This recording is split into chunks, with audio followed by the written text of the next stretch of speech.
Donc, nous avons le plaisir d'accueillir ce soir pour la conférence le Dr Erwan Sauter, que je remercie de me rejoindre. Donc, Erwan a plus de 30 ans d'expérience professionnelle dédiée aux questions environnementales et de durabilité. Il a développé son expertise dans de nombreux domaines, tels que climat et énergie, décarbonisation, solutions basées sur la nature, dialogue avec les parties prenantes, analyse de cycle de vie, communication scientifique, sécurité chimique ou encore empreinte chimique. Il a exercé auprès du Conseil mondial des entreprises pour le développement durable en tant que directeur du climat et de l'énergie, mais également auprès de la Commission européenne, auprès de l'Institut pour l'environnement et le développement durable, au sein des affaires réglementaires et de sécurité environnementale et humaine de Procter & Gamble, et auprès de l'Agence de protection de l'environnement des États-Unis. Et il est également fondateur et directeur général de 3 sociétés, beaucoup de choses comme là, 2 maintenant. Vous me direz laquelle est arrêtée. Donc Sciences et Environnement, toujours en activité. Non, ça c'est plus en activité. C'est de la bien. Biocomp Nepal, Ça marche, ouais. et la plus récente, donc Net Zero Impact. Et il est titulaire de beaucoup de diplômes, d'un doctorat en sciences de l'environnement, en écotoxicologie, d'un Master 2 en alimentation et nutrition, d'un Master 1 en écologie et protection de l'environnement et d'un diplôme d'ingénieur en agronomie. Et bientôt, sûrement un diplôme d'information continue de l'Institut des sciences de l'environnement. Et il a publié une 60aine d'articles scientifiques dans diverses revues et livres scientifiques. Donc, Erwan, je te remercie d'avoir accepté notre invitation et je te laisse la parole pour ta conférence de ce soir. Climat et environnement, les défis du XXIe siècle. 30 ans pour tout changer.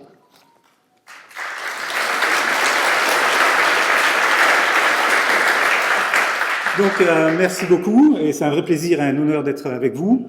Et bien entendu, je remercie les organisateurs de m'avoir invité pour partager avec vous 2-3 choses qui me semblent essentielles aujourd'hui, où on est en train de mettre en place la transition énergétique et la transition écologique dont on a absolument besoin, dont la planète a besoin, mais l'humanité également. Toutes les données que je vais vous présenter aujourd'hui sont extraites d'un livre que je viens de finir, qui traite justement de ce sujet que j'ai intitulé « Les angles morts de la transition énergétique » ou « Comment éviter que les solutions d'aujourd'hui ne deviennent les catastrophes de demain ». Effectivement, dans ce débat, dans toutes ces discussions de transition, on a tendance parfois à se précipiter vers des solutions qui paraissent miraculeuses, mais peut-être qu'elles-mêmes engendrent peut-être des nuisances supplémentaires. Donc il est important de revenir sur les fondamentaux scientifiques pour faire en sorte qu'on prenne les bons choix. Donc effectivement, j'ai passé toute ma vie, toute ma carrière professionnelle à travailler sur ces questions environnementales, notamment par l'utilisation d'une technique qui s'appelle l'analyse de cycle de vie, qui permet de prendre en compte l'impact des produits ou des services en prenant l'ensemble des consommations de matières premières, des émissions de polluants dans l'air, dans le sol et dans les eaux, de l'extraction des matières premières jusqu'à la fabrication, l'utilisation, le recyclage et la fin de vie du produit. Donc ça permet d'avoir une vue absolument holistique de l'impact environnemental d'un produit, d'une voiture, d'une bouteille, de tout ce qu'on fait de l'agriculture. Et on compare ça avec à peu près 15 à 16 catégories d'impacts environnementaux, donc pas uniquement l'effet climatique, mais aussi, par exemple, la couche d'ozone, l'impact sur la biodiversité, l'impact sur la toxicité humaine, sur la toxicité environnementale, etc., etc. Donc c'est vraiment un outil qui permet, non pas de se focaliser uniquement sur les résultats, par exemple, sur la quantité de CO2, mais sur l'ensemble des impacts environnementaux. On parle donc du berceau jusqu'à la tombe. Alors les derniers jours, les derniers mois, je dirais, les événements récents, la guerre en Ukraine, mais également la canicule qu'on a subie ou les inondations dans certains pays, ont remis en haut des agendas la question climatique et la question énergétique. Et c'est bien la guerre en Ukraine aujourd'hui qui nous fait vivre une nouvelle crise énergétique. La dernière était dans les années 70 avec la crise du pétrole. Et aujourd'hui, on se prépare tous à effectivement consommer moins d'énergie, consommer moins de matière. Et en quelques semaines, la presse vous pouvez voir effectivement dans la presse énormément de titres assez alarmants, comme ceux que vous pouvez voir ici. Il y a également des indications qui disent que certains départements, certains hôpitaux, certains EHPAD vont devoir réduire leur consommation énergétique. On a également des filières qui vont peut-être arrêter de produire certains aliments à cause de la crise énergétique. Certaines entreprises qui vont peut-être délocaliser, qui vont aller chercher dans d'autres pays une énergie moins chère. Et puis hier, par exemple, dans le tramway, enfin vous avez pu voir ça dans le tram, des affiches qui vous invitent exactement à baisser votre chauffage pour économiser cette énergie. Cette crise nous a permis de prendre conscience d'un certain nombre de réalités qu'on avait un petit peu oubliées au cours de ces dernières 50 années, un petit peu par insouciance. Une des premières choses que nous avons réalisées, c'est que nous consommons énormément d'énergie. Notre société est basée sur l'énergie. Tout ce que vous avez fait aujourd'hui nécessite de l'énergie. Vous levez, prendre votre petit déjeuner, prendre votre douche, regarder la télévision, aller au travail, travailler sur un ordinateur, tout ça demande de l'énergie. Le cocktail qu'on va voir après demande également de l'énergie. Il y a bien entendu une disparité énorme dans cette consommation énergétique au niveau mondial. Et donc aujourd'hui, effectivement, je veux prendre cette occasion pour donner un petit peu des informations sur les ordres de grandeur auxquels nous devons faire face. Et j'ai pris cette illustration parce qu'effectivement, dans les différentes solutions qui nous sont proposées, eh bien, il y a des fois des impacts positifs importants pour une solution, et puis sur un autre impact environnemental, peut-être que celui-ci sera plus gros ou plus important, etc. Donc c'est important de garder en tête ces notions d'ordre de grandeur.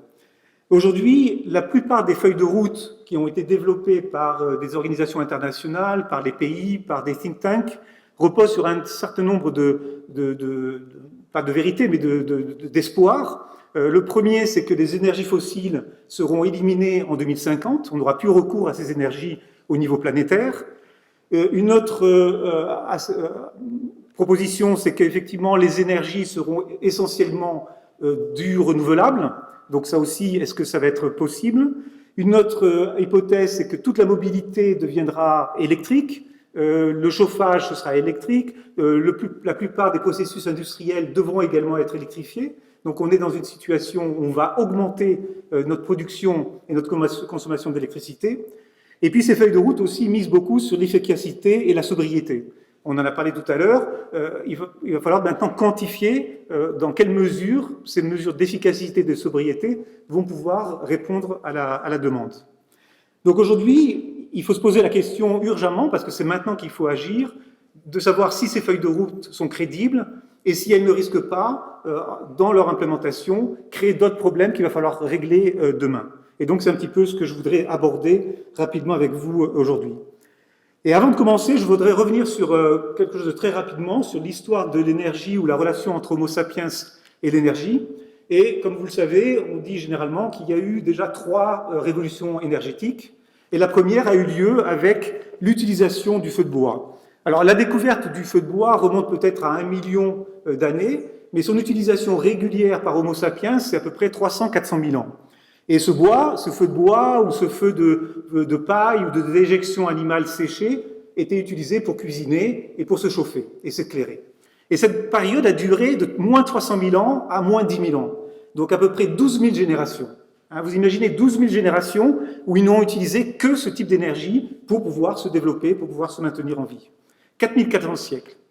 Puis la deuxième transition ou révolution énergétique est arrivée, à peu près jusqu'aux années 1800, donc il n'y a pas, c'était hier pratiquement, où on a commencé à utiliser de nouvelles formes d'énergie que sont les moulins à eau et les moulins à vent. Et cette période a duré à peu près 450 générations, donc encore une période extrêmement longue, pendant laquelle on n'a fait que utiliser ce type d'énergie. Et puis la troisième révolution énergétique, celle qu'on a vécue ou qu'on vit en ce moment, c'était uniquement depuis 1800 jusqu'à maintenant, donc à peu près 200 ans, donc 9 générations grosso modo, où on a commencé à utiliser des nouvelles énergies que sont les énergies fossiles. Donc en une période extrêmement courte de l'histoire de l'humanité, puisque finalement plus de 99% de l'histoire de l'humanité s'est faite à partir des énergies renouvelables, que sont le bois, le vent et l'eau. Ça, on a tendance un peu à l'oublier, on parle aujourd'hui d'aller vers les énergies renouvelables, mais nous en venons. Et on les a quittées pour s'engouffrer dans des énergies fossiles, et c'est pas pour rien. Il y a des bonnes raisons derrière ça, c'est qu'elle a permis effectivement un développement absolument gigantesque de nos sociétés, alors avec des inégalités au niveau de la planète, et on s'est mis à consommer de plus en plus d'énergie. Donc en 1800 jusqu'à nos jours, c'est à peu près par 31 que la consommation énergétique a été multipliée. Et vous pouvez voir qu'effectivement, les différentes sources d'énergie, essentiellement, aujourd'hui au niveau global, 84% de l'énergie mondiale est aujourd'hui encore fournie par les énergies fossiles. Donc malgré les investissements qu'il y a pu y avoir très importants dans différents pays dans les énergies renouvelables, ça reste encore une petite fraction et le challenge qu'on a devant nous est absolument phénoménal. Et c'est important de regarder ces questions d'un point de vue global, parce que bien sûr, dans certains pays, on peut s'imaginer par exemple que la Suisse pourrait arriver assez rapidement à avoir du 100% renouvelable, mais si le reste du monde ne se transforme pas en 100% renouvelable, eh bien on sera de toute façon dans une crise climatique absolument abominable. Une chose qui est aussi intéressante, c'est l'inégalité de cette consommation énergétique. Si on regarde la Suisse, par exemple, en Suisse, on consomme en moyenne 34 000 kWh d'électricité. Cette consommation, ce n'est pas uniquement ce que vous consommez à la maison, mais c'est également la part qui est nécessaire pour les transports, pour les hôpitaux, pour les écoles, etc. Donc c'est la consommation totale de la Suisse divisée par le nombre d'habitants, ça donne à peu près 34 000 kWh. En Europe, on est un tout petit peu en dessous de ça. Généralement, on pense aux États-Unis comme un pays qui consomme énormément. Et effectivement, ils consomment en moyenne par habitant 88 000 kWh. Mais ce n'est pas le summum. Actuellement, il y a des pays qui en fait consomment encore beaucoup plus que ça, comme par exemple le Qatar. Un Qatari va consommer 198 000 kWh. Pourquoi? Parce qu'ils ont énormément d'énergie à disposition. Et d'ailleurs, le deuxième pays qui vient derrière, ce n'est pas un pays du Middle East, mais c'est l'Islande. L'Islande qui va consommer une énergie complètement différente, qui est la géothermie, mais qui en fait consomme également énormément d'énergie, parce qu'à partir du moment où vous avez beaucoup d'énergie à disposition, eh bien vous la gaspillez. Donc le challenge pour ces pays-là, et pour nous, ça va être effectivement de réduire cette consommation. Mais il faut bien comprendre que la Suisse était un petit consommateur par rapport à d'autres pays. Et puis on a des continents comme l'Afrique, qui elle n'a que 4000 kWh en moyenne par habitant. 4000 kWh en moyenne par habitant. Et à l'intérieur de l'Afrique, vous avez des pays comme le Tchad, avec simplement 98 kWh par habitant. Alors je vous laisse imaginer qu'est-ce que vous auriez pu faire aujourd'hui, dans l'année plutôt, avec 98 kWh. Oubliez tout ce que vous avez fait, oubliez tout ce que vous avez dans votre maison, tous les bénéfices que le progrès a pu vous apporter, et cette situation-là, elle est vécue aujourd'hui par des milliards d'individus sur la planète. Et c'est important de prendre ça en compte. Il y a des milliards d'individus sur la planète qui vivent avec très très très peu d'énergie. Et ces gens-là ont envie de consommer plus d'énergie. Enfin, je ne sais pas s'ils ont envie de consommer plus d'énergie, mais ils ont envie d'augmenter leur qualité de vie. Et la qualité de vie passe par de la consommation énergétique. Donc si le monde aujourd'hui n'a pas de solution et d'alternative à proposer pour l'ensemble des habitants de la planète, et je ne dis pas donner, je dis il faut que cette technologie soit disponible et soit bon marché, on continue d'aller dans la catastrophe. Donc oui, la Suisse, la France, l'Allemagne peut devenir 100% renouvelable, mais c'est le monde entier qui doit le devenir. Et pour quoi? Pour ça, pour ce style de vie qu'on a en Europe, en Occident. Alors, ce graphe montre les émissions de CO2. C'est une copie conforme du graphe que je vous ai présenté précédemment sur la consommation énergétique. Vous consommez de l'énergie, 84% vient du fossil fuel, donc ça donne du CO2. Et puis on voit la proportion des différents pays avec ce qu'ils ont mis dans l'atmosphère au cours des 200 dernières années. Et puis le graphe de gauche, c'est bien ça, oui, de gauche, vous montre la consommation par habitant. Et encore une fois, on peut voir que certains continents, les parties qui sont en blanc, concernent des zones où les gens consomment très très peu d'énergie et donc émettent très très peu de gaz à effet de serre. Et là, je voudrais revenir sur un commentaire qu'on entend souvent, parfois d'hommes politiques, d'hommes ou de femmes politiques, ou dans les médias, ou de certaines personnalités, comme quoi la démographie serait responsable du problème climatique et écologique qu'on est en train de vivre. Et je voudrais tordre le cou à cette déclaration parce que ce n'est pas la démographie qui est responsable de la catastrophe dans laquelle on est, c'est le niveau de consommation qu'on a. En Afrique, qui est un pays où il y a un taux de natalité très important, c'est un continent qui a le moins émis de gaz à effet de serre au cours des 200 dernières années. L'Afrique, avec plus de 63 pays, 17% de la population mondiale n'a émis que 3% des gaz à effet de serre. Donc ce n'est pas la forte natalité qui est responsable du désastre dans lequel on est, mais c'est bien la forte consommation qu'on a eue dans les pays occidentaux. Alors bien sûr, si ces pays-là se mettent à consommer et à produire autant qu'on l'a fait, on va dans le mur. Et c'est ce qui s'est passé avec la Chine, qui il y a encore 40-50 ans était au même niveau que l'Afrique au niveau des émissions, et qui s'est développée de façon considérable.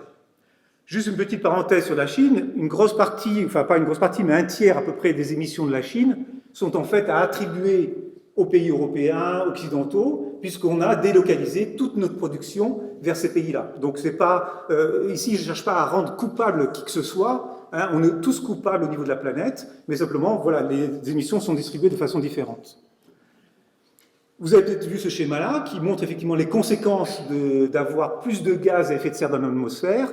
Ça nous concerne, c'est la Suisse, avec une augmentation de la température moyenne en Suisse au cours des 100 dernières années, puisque ça démarre à peu près entre 1000 et 1900 à nos jours. Et on peut voir qu'effectivement, d'année en année, la température moyenne augmente. Alors, ces gaz à effet de serre, ils viennent d'où? Quels sont les secteurs principaux? 73% ou 73% viennent de la fabrication, de la consommation énergétique, avec 24% pour l'industrie, 17% pour les bâtiments et 16% pour le transport. Dans le transport, la voiture individuelle, au niveau mondial, c'est à peu près 14%. Donc le fait de ne plus utiliser de la voiture, effectivement, est un moyen de réduire nos émissions de gaz à effet de serre.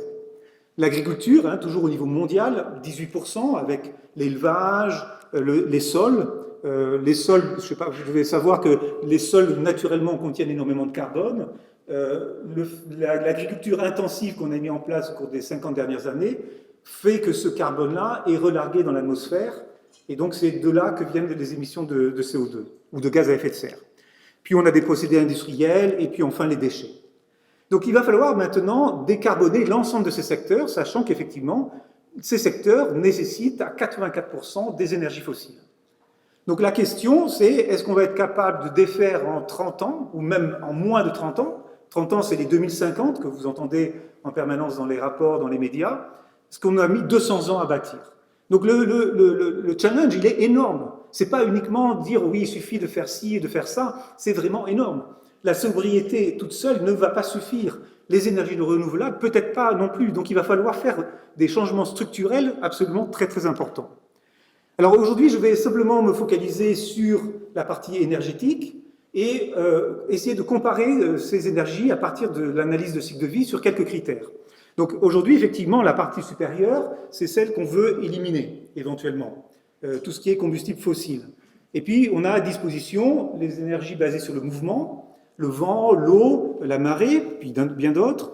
J'ai pas mis la géothermie ici également. On a le solaire, la biomasse, donc le bois, c'est de l'énergie solaire, les panneaux solaires bien entendu, et puis le nucléaire.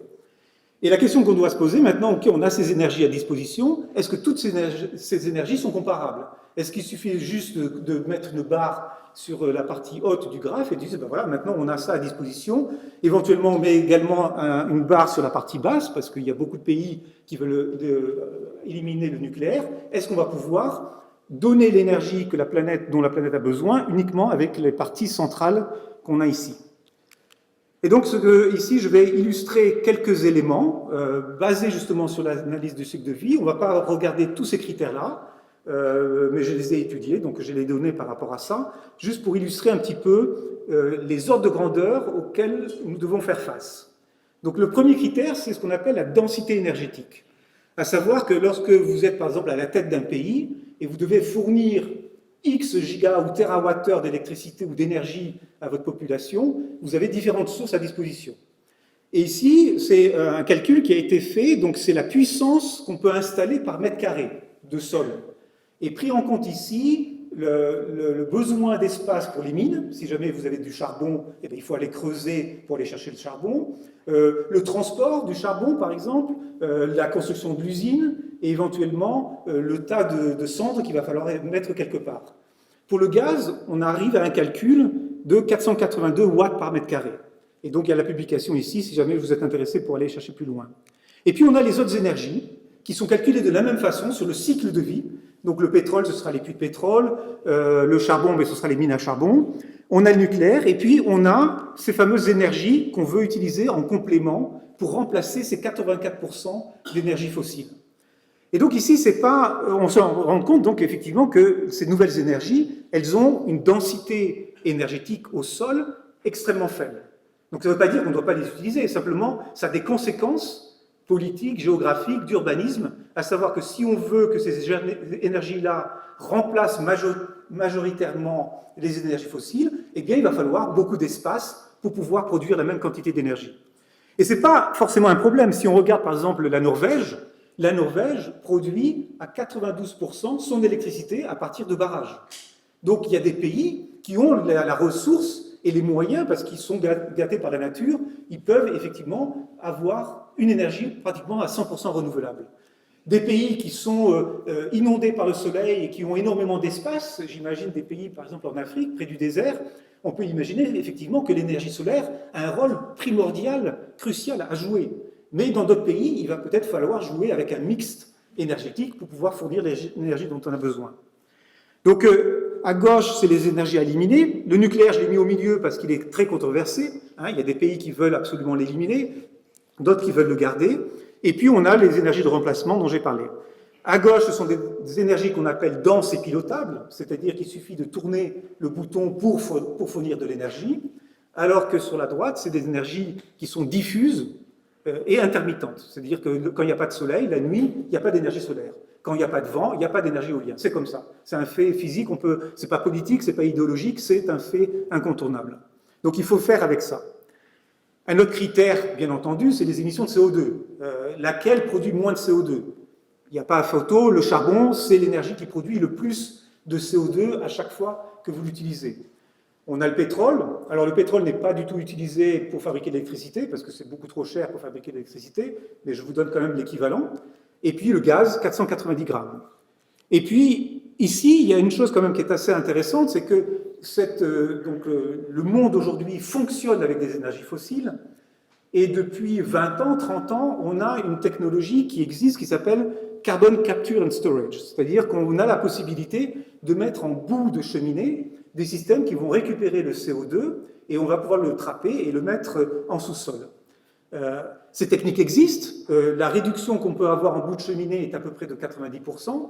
Bon, malheureusement, quand vous faites ça, il faut construire une usine. Donc, quand on fait le bilan total du cycle de vie, on arrive à une réduction à peu près de 60% des gaz à effet de serre. Aujourd'hui, sur les dizaines de milliers de centrales à charbon et à gaz qui existent dans le monde, il n'y a que 2 usines qui ont un système de capture et de carbone, de stockage. Uniquement 2. Donc ça veut dire que pendant 40 ans, on a continué à émettre des gaz à effet de serre à partir de l'utilisation de ces énergies fossiles, alors qu'on avait la technologie pour pouvoir réduire ces émissions-là. On ne l'a pas fait, parce que bien sûr ça coûte cher, mais aussi pour des raisons, je crois, politiques et idéologiques. Pendant très longtemps, on s'est dit, si on autorise ces solutions-là, c'est comme donner un petit peu la permission pour ceux qui utilisaient les énergies fossiles de continuer à le faire, puisque finalement on peut les éliminer. Je pense que c'était une attitude un peu stupide, parce qu'aujourd'hui on se retrouve avec des milliards de tonnes de CO2 qu'on aurait pu éviter, et on pourrait ainsi décaler un petit peu la période où on sera vraiment dans la difficulté. Et puis on a bien sûr les énergies renouvelables, qui ont effectivement une empreinte carbone extrêmement faible. Effectivement, sur un cycle de vie, il y a quand même du CO2 qui est émis, parce que les panneaux solaires, il faut quand même les construire, il faut les transporter. Donc il y a un peu de CO2. Et ce qui est intéressant quand même à remarquer, c'est que le nucléaire a aussi une empreinte carbone extrêmement faible, en prenant en compte l'ensemble du cycle de vie, c'est-à-dire la construction des centrales, etc. etc. Donc encore une fois, si on doit produire énormément d'énergie et que la bataille qu'on veut gagner, c'est celle du climat et celle des émissions de CO2, ben peut-être qu'on devrait repenser cette question du nucléaire. Est-ce que c'est urgent de l'éliminer tout de suite? Mais ça, c'est pas une opinion. Un autre critère à prendre en compte, c'est par exemple la quantité de matières premières dont vous avez besoin pour générer cette énergie. Des panneaux solaires, il faut les construire, des éoliennes, il faut les construire, etc., etc. Et là, à chaque fois, je compare avec la même base de comparaison, c'est-à-dire c'est par unité de kilowattheure ou de térawattheure produite. Donc on produit la même quantité d'électricité. Alors vous ne serez pas étonné que pour les barrages, on a besoin d'énormément de béton, et puis très peu d'acier. Les barrages, il faut effectivement fermer une vallée, donc on s'imagine que pour produire la même quantité d'électricité, on a besoin de pas mal de béton. Puis on a les autres énergies, géothermales, usines à charbon, nucléaire, gaz naturel, où on se retrouve en fait avec des quantités de matières premières. Béton, le béton c'est du ciment plus des graviers, de l'acier, et puis Alors peut-être que vous êtes déjà surpris par cette différence entre un barrage et puis ces autres types de production. Mais là, vous êtes certainement être encore beaucoup plus surpris, c'est quand on voit que pour l'énergie éolienne, il faut une quantité de matières premières énorme pour produire la même quantité d'électricité. Alors encore une fois, je ne voudrais pas que vous pensiez que je suis en train de dénigrer l'éolien. On a besoin d'éolien. Simplement, il y a des conséquences derrière l'utilisation de cette énergie. Il n'y a aucune énergie qui est verte, qui est gratuite. On voit justement très souvent dans les médias énergie renouvelable, énergie verte. Non, ça n'existe pas. Il n'y a pas d'énergie verte. Toutes les énergies ont des impacts environnementaux. Donc il va falloir produire du béton, il va falloir utiliser du béton. Et le solaire, c'est pareil. On a besoin d'acier, on a besoin de béton et on a besoin de verre. Donc le message derrière ces quelques informations que j'ai données, c'est que toutes les énergies auront des impacts environnementaux et c'est votre rôle dans votre métier futur ou actuel de se rappeler qu'il n'y a pas de choix vert à 100%. Maintenant, on peut décider que tel et tel choix, c'est celui qu'on veut privilégier, mais il faut le faire en connaissance de cause. Le dernier paramètre que je veux présenter, je ne sais pas comment je fais au niveau du temps, c'est la mortalité. Parce que souvent, quand on parle du nucléaire, on va tout de suite dire, oui, mais attention, il y a les risques, la mortalité, les accidents, etc. Donc là aussi, c'est une comparaison qui est basée sur le cycle de vie, qui était publié, hein, ce n'est pas mes données à moi, personnelles, et on voit par exemple que le charbon, c'est à peu près 4,2 millions de morts par an liées à la combustion du charbon pour fabriquer notamment de l'énergie. Ce sont toutes les particules en suspension que vous trouvez dans l'air, qu'on va respirer et qui vont créer des problèmes de santé. L'utilisation du pétrole dans la voiture, par exemple, c'est 3,1 millions par an. Je parle tous les ans, 3,1 millions par la pollution atmosphérique. Le bois, beaucoup moins. Le bois, ici, ça fait référence à toutes les parties du monde où les gens cuisinent avec du feu de bois à l'intérieur de maisons fermées et qui sont exposés toute la journée aux fumées du bois. Et ça aussi, ça engendre des mortalités. Et puis, on a les énergies de remplacement avec un taux de mortalité extrêmement faible lié à l'utilisation de cette énergie. Et encore une fois, regardez où se trouve le nucléaire par rapport au reste, c'est également extrêmement petit. Et avant que vous me sautiez dessus, oui, Tchernobyl et Fukushima ont été inclus dans ces données, au même titre que l'accident du barrage en Chine, qui a fait 171 000 morts, et je pense que personne n'a entendu parler, est inclus également dans ces calculs-là. Alors ça ne veut pas dire que d'autres accidents ne peuvent pas arriver, ça ne veut pas dire qu'en cas de guerre, effectivement, il y ait une bombe qui tombe quelque part et ça fasse des désastres. Mais en fonctionnement normal, ce sont les statistiques officielles du nombre de morts liés à chaque type d'énergie. Donc voilà, là je vais arrêter pour ma comparaison, et il y a énormément d'autres critères qu'on peut prendre en compte.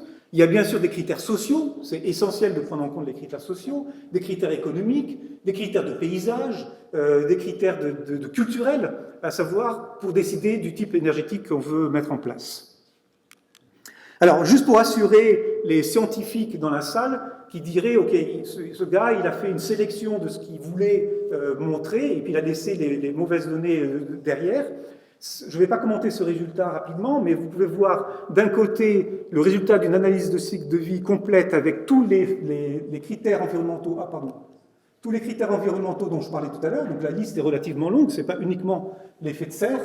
Ici, on a les énergies fossiles, et puis ici, on a énergie renouvelable et nucléaire, avec le score final, global, qui est agrégé, c'est un score agrégé de l'ensemble de ces impacts-là.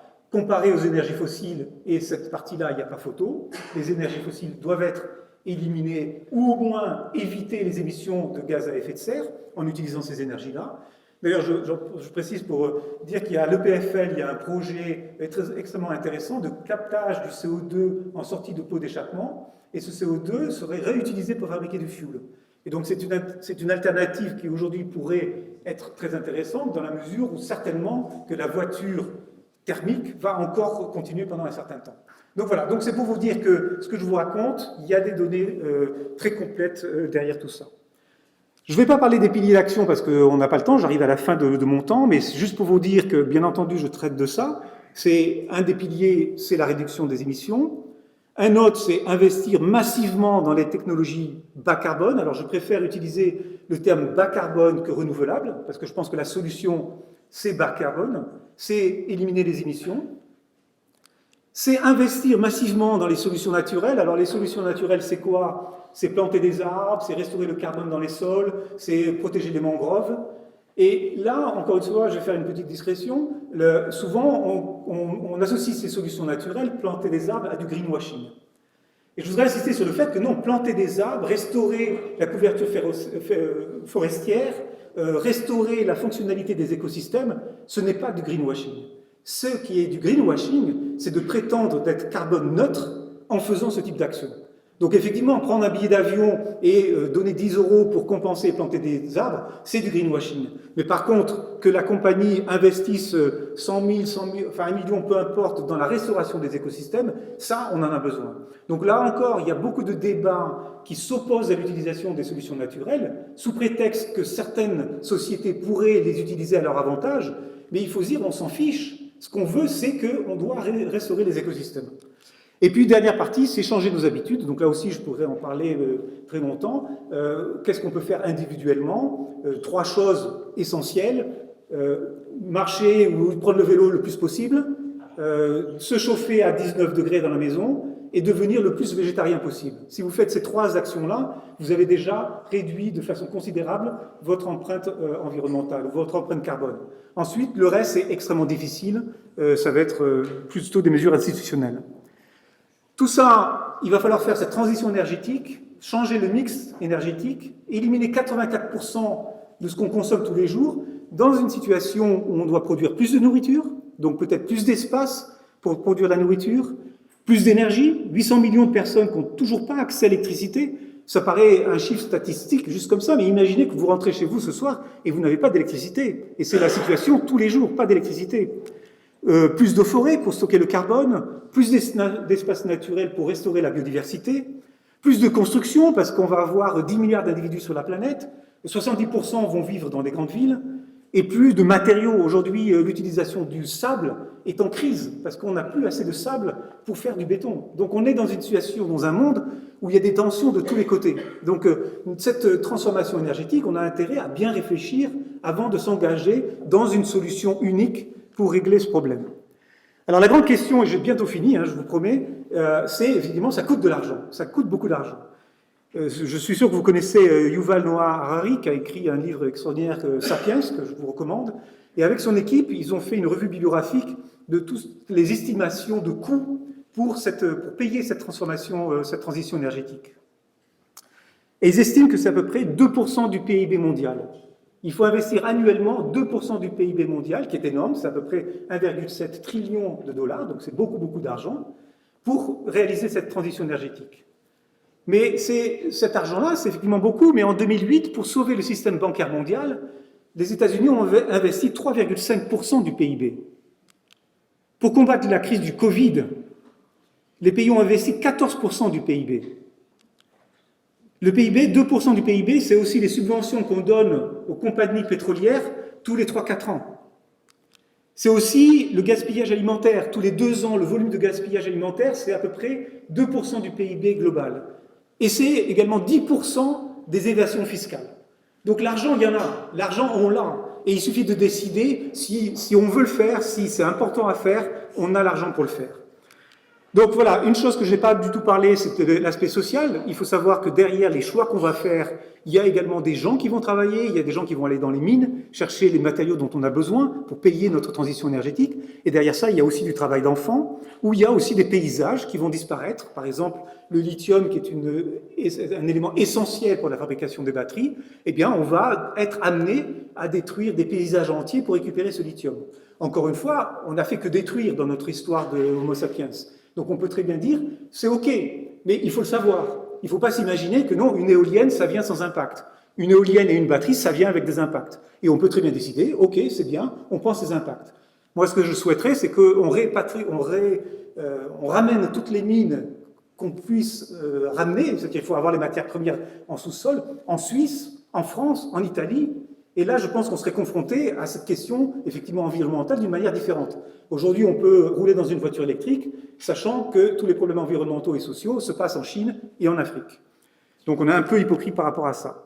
Je termine ça, c'est ma dernière slide. C'est juste pour dire que pour moi, aujourd'hui, on vit une période effectivement très anxiogène, Mais pour les jeunes chercheurs, c'est aussi une période extrêmement excitante, dans le fait qu'on a, pour la première fois dans l'humanité, la possibilité d'accéder à ce qu'on appelle les big data, donc des données phénoménales sur la société, sur l'environnement, sur l'utilisation des ressources. On a l'intelligence artificielle qui permet de rentrer dans ces données, parce que notre cerveau n'est pas assez puissant pour pouvoir analyser ces milliards et milliards et milliards de données, et cette nécessité de travailler de façon interdisciplinaire, de connecter les points, ou les dots, comme on dit en anglais, de façon à ce qu'on ne prenne pas une décision uniquement sur un ou deux critères, mais que l'ensemble des critères qui caractérisent la planète soient pris en compte pour pouvoir effectivement prendre des décisions basées sur de la science et non pas uniquement sur des rêves et de l'idéologie. Voilà, j'ai terminé. Je vous recommande des liens. Ces 2 books que je trouve absolument extraordinaires. Et éventuellement, si je trouve un éditeur, mon bouquin, mais il n'est toujours pas publié. Donc si vous avez des copains qui sont dans l'édition et que vous avez apprécié ce que je vous ai raconté, ben, dites-leur qu'il y a un bouquin à publier. Voilà, merci beaucoup.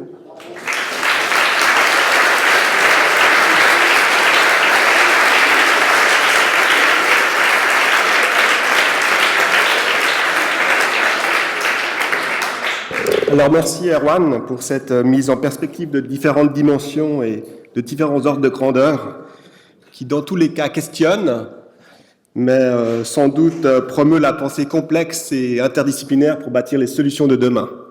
On va passer à une dizaine de minutes de questions, donc on va passer avec les micros dans l'allée. Yann, si tu peux prendre ton micro, c'est bon, parfait, je prendrai le deuxième. Donc vous levez la main et on vient vers vous. Bonsoir. Alors, juste un mot. Question assez courte, avec un point d'interrogation à la fin. Bravo, d'accord. Monsieur Jacovici met en association un point de croissance avec un point d'énergie. Donc, serait-il bon de travailler sur la société ou sur la philosophie de notre système de production que sur son environnement? Non, c'est certain. Le fait est que j'ai mon expertise qui est dans un certain domaine. Je ne suis pas un économiste, je ne suis pas un sociologue, je ne suis pas un politicien. Donc cette question, elle est fondamentale. On doit tous y participer. Mais aujourd'hui, je n'ai pas une légitimité ou une autorité à vous dire quelles pourraient être les pistes pour changer notre manière de produire. C'est évident que la façon dont nous consommons et nous produisons est absurde. Moi, ce que je vois, c'est que sur la planète, il y a encore 3-4 milliards de personnes qui ne rêvent que d'une chose, c'est de consommer une fraction de notre énergie. Donc si ça, on ne le prend pas en compte, je trouve que c'est très facile dans nos sociétés très riches d'aujourd'hui de se poser effectivement ces questions très philosophiques, mais aujourd'hui, il y a encore des gens qui n'ont pas accès à l'énergie. Et est-ce qu'aujourd'hui, on est prêt à couper dans notre consommation et à rejoindre leur niveau de vie pour pouvoir partager et résoudre le problème planétaire? Je n'ai pas l'impression qu'aujourd'hui, au niveau des sociétés, si on va dans les supermarchés tous les dimanches ou les samedis, que les gens sont prêts à couper leur consommation. Enfin, je ne réponds pas directement à votre question, mais disons que je n'ai pas la compétence pour... je voulais vous partager mon expertise par rapport aux problèmes environnementaux. Mais on peut en parler après.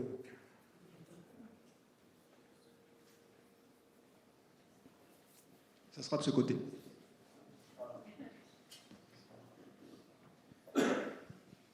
Oui, j'avais une petite question qui m'interpelle depuis un certain temps. Les voitures électriques, on commence de lire aujourd'hui que le bilan carbone de la voiture électrique, enfin le bilan total est finalement pire que la voiture thermique. Alors, fake alors, en réalité?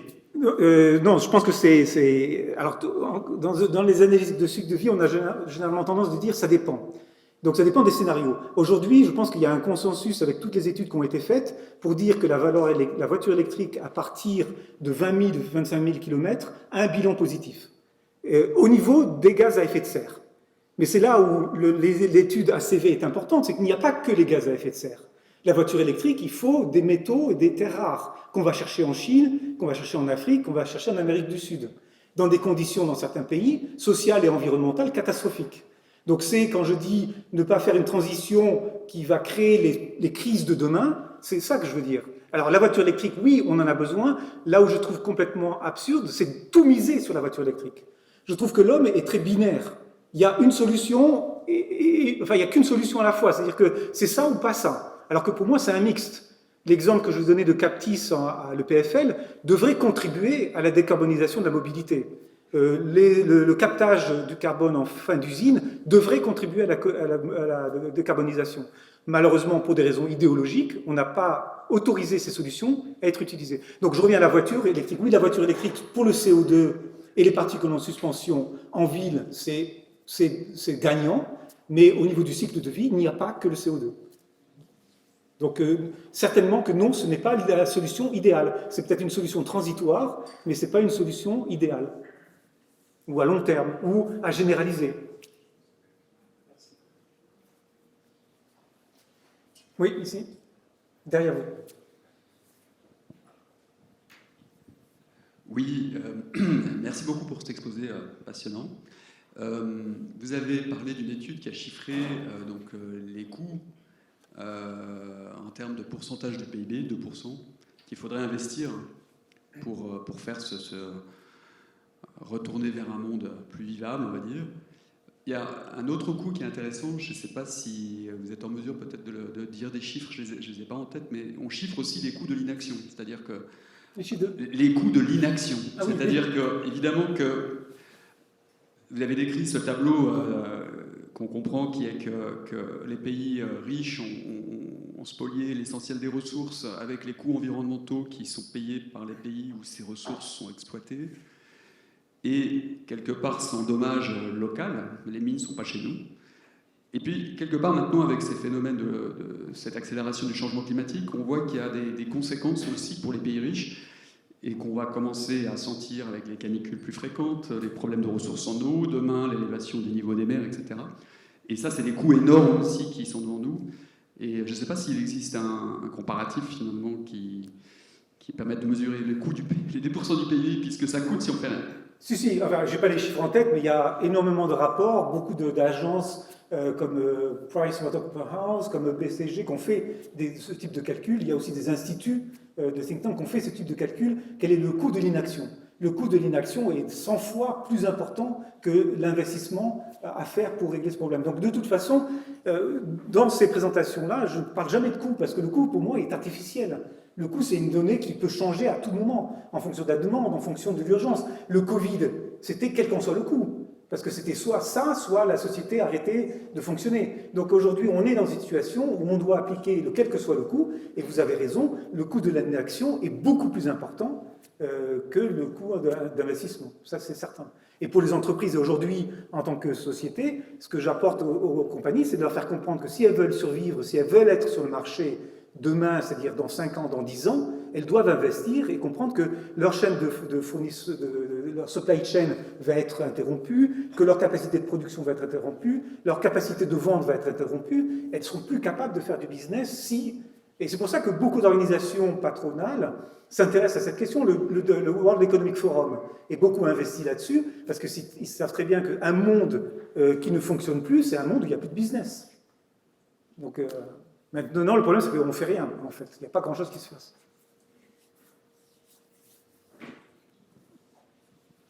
Est-ce que vous pensez que la tension énergétique à laquelle on est soumis cet hiver peut être un levier pour accélérer considérablement ce qu'il convient de faire face aux enjeux climatiques ? Ou est-ce que c'est quelque chose qui va peut-être être de moyen terme ?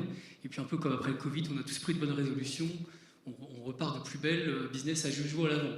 Est-ce que là, on a amené une vraie opportunité pour accélérer cette dynamique-là ? Ah oui, tout à fait. Moi, je vois par rapport aux années précédentes et ce qui s'est passé les 2-3 derniers mois, le débat dans les médias a complètement changé.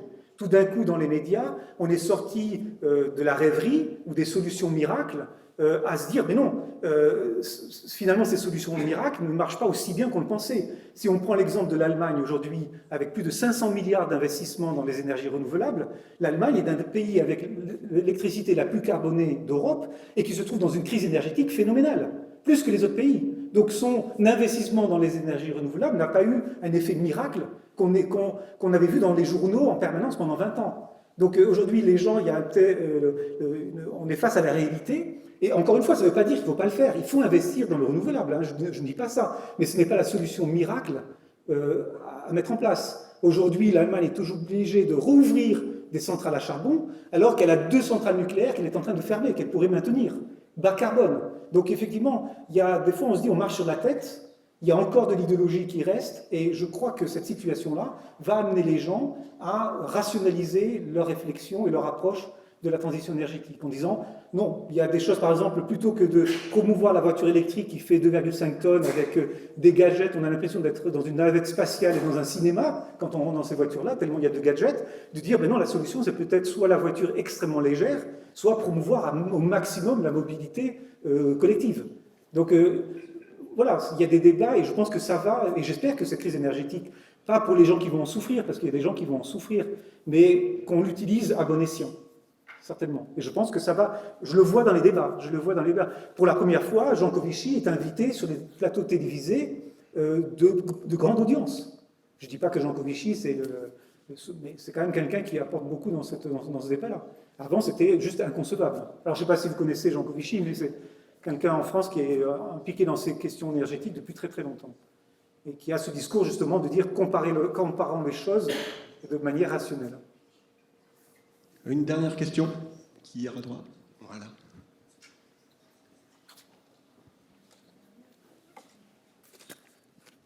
Merci pour la conférence. Une petite question, on a vu beaucoup de relevés du passé. Est-ce qu'aujourd'hui on fait des projections réalistes, puisqu'on dit on veut être dans 30 ans carbone zéro, réduit, on va dire. Est-ce qu'aujourd'hui, avec la réelle transition industrielle, on est capable de viser quelque chose de réaliste? Alors, oui, il y a des estimations, il y a des projections qui sont faites, je ne l'ai pas montré aujourd'hui, mais il y a des courbes qui disent business as usual, on continue à augmenter. Si on met en place toutes les réglementations qui ont été approuvées, et bien on arrive à ce tel niveau. Si on met en place tous les engagements que les pays ont faits, on est à ce niveau-là, et puis etc., etc. Donc ça, ce sont des projections. La réalité, la dure réalité, c'est qu'on continue à émettre plus de CO2 et plus de gaz à effet de serre chaque année. Donc on a des schémas qui sont en place, mais je pense que ces schémas-là, et c'est ce que je questionne un petit peu au départ, ils ont été au départ conçus de manière un petit peu, peut-être trop utopiste. Il y a besoin aujourd'hui de réglementation très forte, on a besoin d'un marché carbone, on a besoin de mettre un prix au carbone très élevé, de manière que ça devienne la règle internationale. Donc aujourd'hui, la réalité par rapport à tous les engagements que les pays ou les compagnies peuvent faire, c'est bien, mais on n'en voit pas encore le résultat. Alors, on peut calculer les effets, mais on ne voit pas encore le résultat, puisque les émissions continuent. Après le Covid, pendant le Covid, on a diminué de 5%, et en 2021, on est de nouveau au-dessus du niveau avant Covid. Et le Covid, 5%, c'est ce qu'on devrait avoir tous les ans. Tous les ans, on devrait vivre un Covid. Et personne n'a envie de vivre ça. Mais c'est pour ça que quand on parle de sobriété et de décroissance, il faut savoir à quel niveau de décroissance on est prêt à aller. Est-ce que vous êtes prêt à impliquer 7% ou un Covid tous les jours chez vous? C'est-à-dire que vous restez chez vous, vous n'allez pas en vacances, vous ne vous déplacez pas, vous mangez moins, vous chauffez moins, etc., etc. Ça va être dur, ça va être très dur. Merci. Bon, alors, il y a Olivier Epi qui trépigne de poser une question, mais je vais laisser la dernière question au public. Si le public ne veut pas, Olivier aura sa question. Allez, un courageux. Oh, Olivier, alors une dernière question finale, et puis on finira. Je rebondis un petit peu sur ce qui a été dit avant, et puis encore là, il y a des mots sobriété. Le mot sobriété, on voit qu'il n'est plus du tout tabou. Oui. Allô? Voilà. Le mot sobriété, on voit qu'il n'est plus du tout tabou en France. Et j'observe, et notamment je travaille pour la Confédération, que ce mot, pour l'instant, n'a pas été validé pour être diffusé à large échelle en Suisse. Donc on voit qu'il y a des sensibilités et encore un tabou par rapport à ce mot. Et on voit bien que c'est une des parties de la réponse. Vous avez parlé de changer de comportement tout à l'heure. L'échelle du changement, elle peut nous faire un peu peur. Oui. Mais voilà, c'était juste cette remarque. Est-ce que, ça rejoint la question tout à l'heure, avec ce qu'on vit maintenant, est-ce que la sobriété va rentrer dans les mœurs? Le problème par rapport à ce que les gens disent et ce qu'ils font, c'est qu'il y a un gros décalage. Quand on fait des enquêtes d'opinion sur est-ce que vous êtes prêt à acheter des produits écolos, oui, bien sûr. Est-ce que vous êtes prêt à investir dans des produits moins impactants pour la nature? Oui. Mais dans l'acte d'achat, c'est exactement l'opposé qui est fait. Ou pas l'opposé, mais ce qui conditionne l'acte d'achat, c'est le prix et c'est l'objet, si j'ai envie d'acheter l'objet ou pas, si j'ai envie de me faire plaisir ou pas. Et le côté impact environnemental, c'est uniquement une toute petite fraction. Donc il ne faut pas s'imaginer que parce qu'on est entre nous, et on est tous des écolos, tous des convaincus, activistes, etc., que c'est la majorité de la population. Non, c'est pas vrai. L'immense majorité de la population, l'immense majorité de la population mondiale veut consommer, et à bas prix, et le moins cher possible. Et changer ça, donc c'est bien qu'on en parle, c'est sûr, parce que ça fait évoluer les mentalités, mais c'est pour ça, personnellement, je pense que ça doit venir des institutions, ça doit venir du politique, ça doit être organisé petit à petit. Les campagnes, comme on voit dans les TPG, chauffer à 18 degrés, sinon vous gaspillez 6 à 7% de votre facture énergétique, ben voilà, c'est des petites choses qui vont rentrer petit à petit dans la tête des gens. Ah ben il y a une question là-bas. Une réaction. Il faut qu'elle ait un point d'interrogation, la réaction.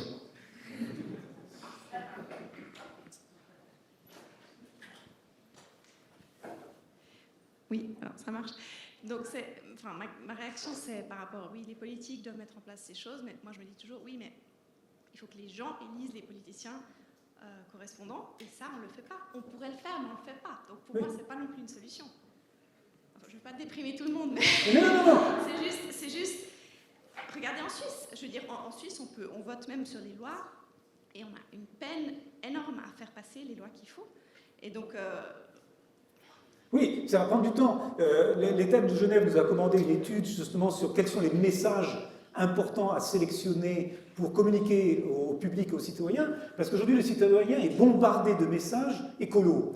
Fais ci, fais ça, et finalement ils ne savent pas quelle est l'action la plus importante que je vais pouvoir mettre en place. Et aujourd'hui, je vous l'ai dit, les 3 actions les plus importantes: marcher ou prendre son vélo, réduire son chauffage pendant l'hiver ou la clim pendant l'été, et être végétarien, ou le plus végétarien, parce que je ne suis pas contre l'interdiction de la viande.